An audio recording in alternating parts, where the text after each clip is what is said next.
Certains nours montagnards, ours à demi léchés, confinés par le sort dans un bois solitaire, nouveau bellérophon, vivaient seuls et cachés.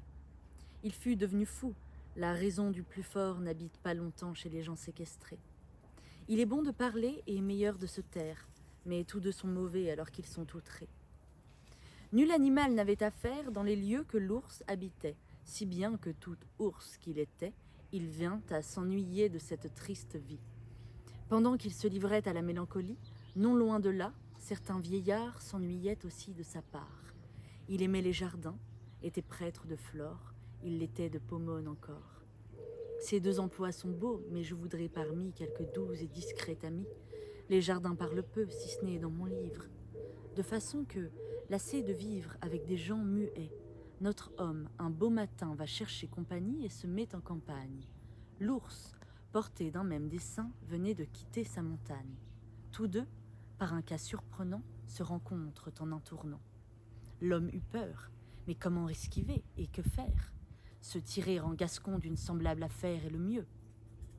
L'homme sut donc dissimuler sa peur.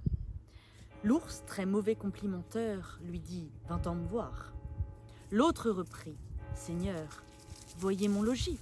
Si vous me vouliez faire tant d'honneur que d'y prendre un champêtre repas, j'ai des fruits, j'ai du lait.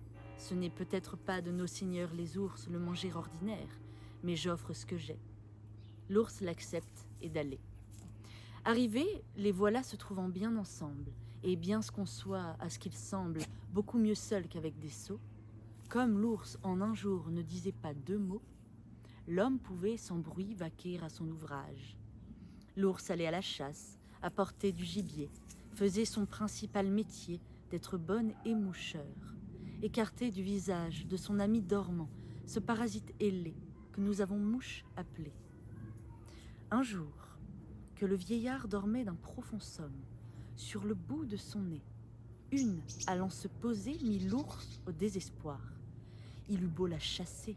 « Je t'attraperai bien, dit-il, et voici comme, aussitôt fait que dit, le fidèle émoucheur vous empoigne un pavé, le lance avec raideur, casse la tête à l'homme en écrasant la mouche. Et non moins bon archer que mauvais raisonneur, raide mort étendu sur la place, il le couche. Rien n'est si dangereux qu'un ignorant ami. Mieux vaudrait un sage ennemi.